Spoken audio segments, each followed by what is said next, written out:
Within Cuba, there was widespread poverty. The wealth of the country was laid in the hands of a few. There were high unemployment rates. The economy relied mainly on sugar.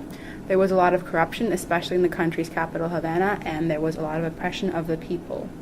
In 1898, the American and Spanish fought a war in which the Americans won. As a result of this, they were given partial control over Cuba, which was Spanish at the time. So, the Teller and Platt Amendment signed after the Spanish War stated that 75% of agricultural sugar and oil refineries would go to the U.S. Furthermore, electricity production like telephone systems and industries and factories were put into place by Americans in Cuba. The Cubans despised the Americans' involvement. Fulgencio Batista's government was unstable and corrupt. Batista seized power illegally in 1952 and acted as a dictator. He failed to implement reforms and instead had to resort to brutal measures to keep his people in line. He needed to take drastic measures and aggressive measures to maintain his country. The U.S. initially supported him, but stopped and started to support Castro as he was becoming a dictator. Birth and childhood. Castro was born in southeast Cuba, then the Orient province. His father was Angel Castro y Agriz, an immigrant from Spain, and his mother was Lana Ruz Gonzalez. He spent a few of his young years in his father's farms, but spent most of his youth in Catholic boarding schools. There were three key events that led to Castro becoming a revolutionary. The first being him joining law school at the University of Havana in 1945. This is where he became interested and involved in politics. In 1947, Castro joined the Caribbean Legion, a group of political exiles from Caribbean countries who planned to rid the Caribbean of dictator-led governments. When Castro joined, the group were planning to overthrow the Dominican Republic's dictator, but the plan was canceled later due to international pressure. The last event would be 1948 when Castro traveled to Colombia. So when he traveled, he planned to dispute the Pan-American Union Conference when nationwide riots broke out in response to the assassination of George Eliezer Gatan. So Castro grabbed a rifle and joined the rioters.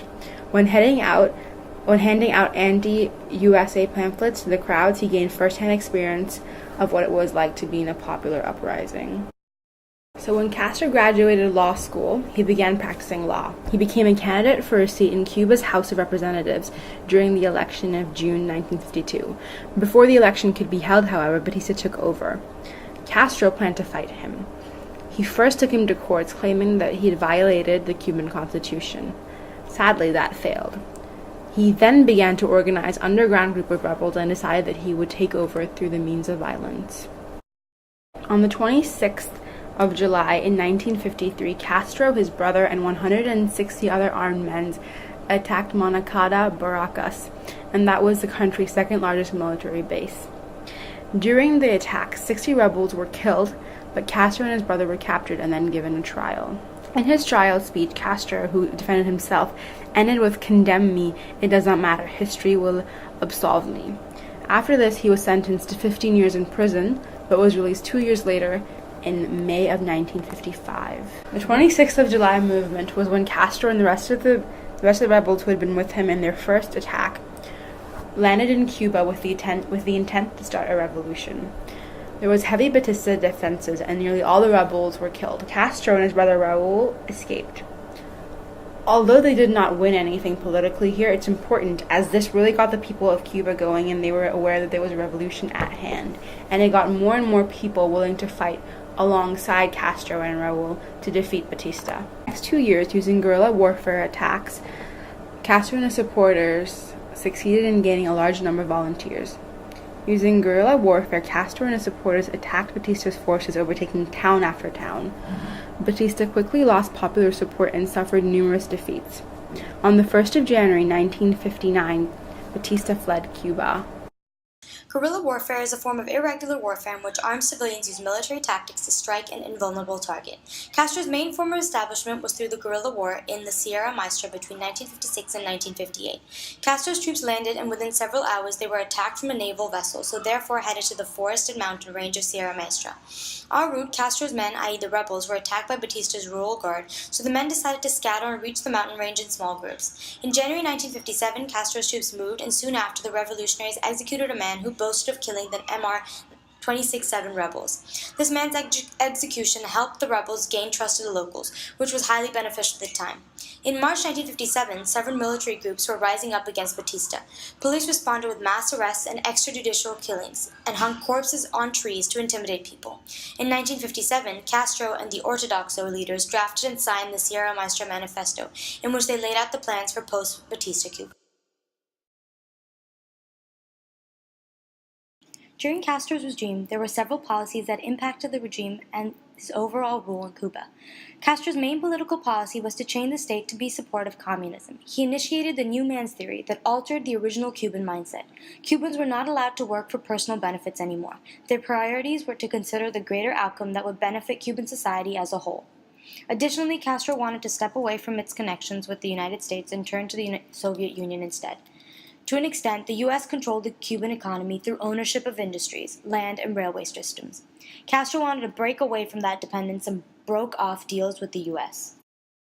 Batista had left the nation completely broke, which therefore led Castro to dish up new economic policies to reinvigorate the economy. The first agrarian reform law was placed, which demanded the unused land amongst people for all classes.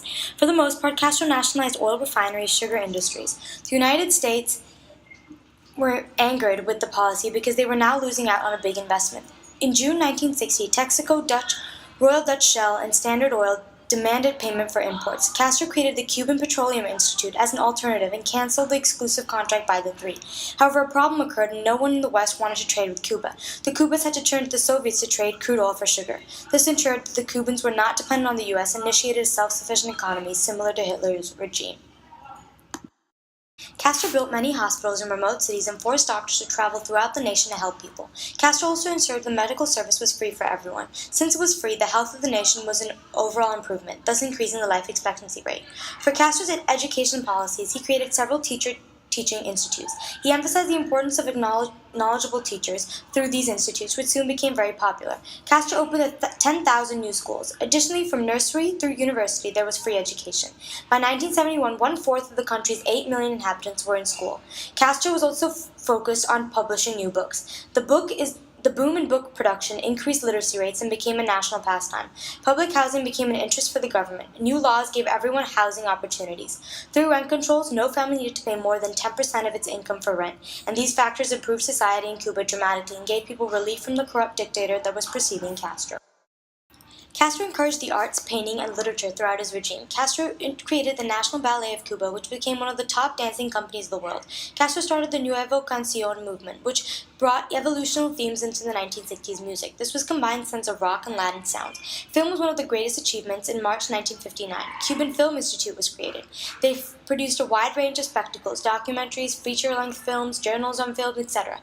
Many of the Cuban films won international awards as well. Castro was focused on propaganda. Grandma was the official newspaper of the Cuban Communist Party. It included several messages that made Castro seem ever powerful, to make people afraid to oppose him. The media was obviously controlled in order to protect this image. Castro liberated women. He created the Federation of Cuban Women, FMC, which mobilized women to support the establishment. He provided daycare centers for working women and targeted prenatal care. Due to all this support, female education rates increased. Women entered the workforce more willingly than ever before. They were also guaranteed 18 weeks of paid maternity leave.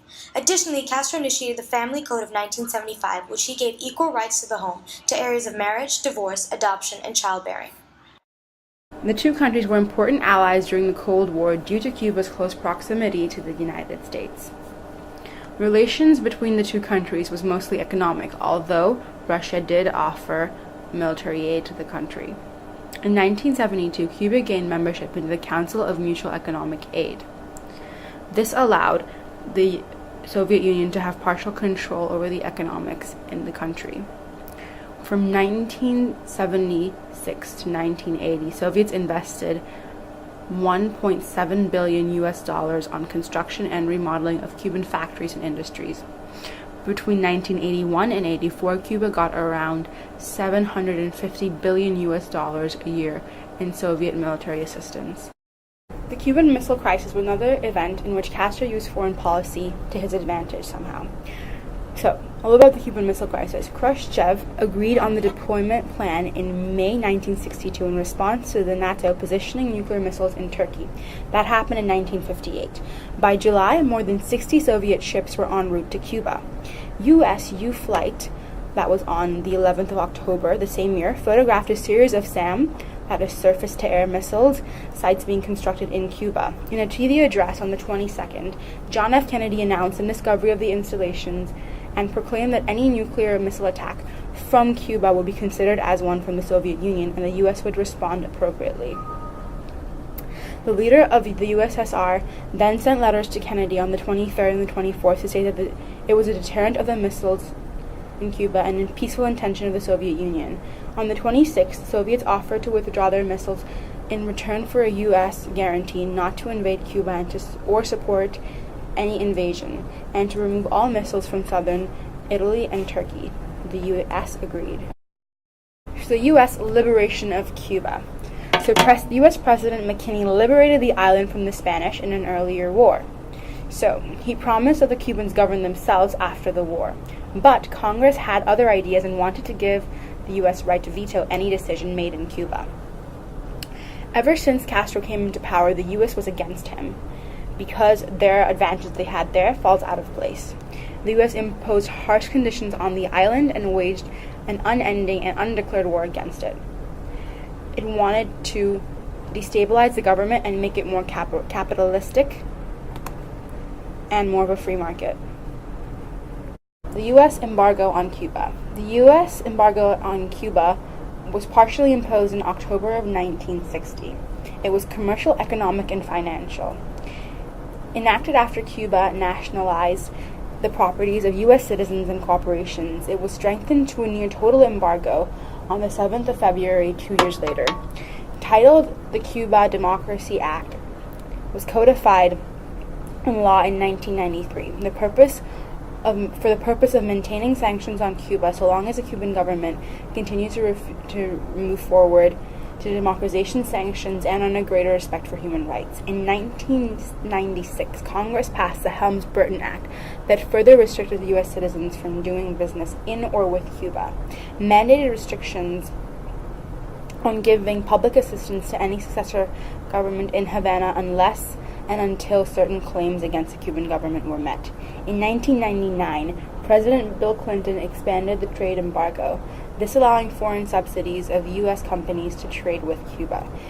A year later, in 2000, Clinton authorized the sale of certain humanitarian U.S. products to Cuba.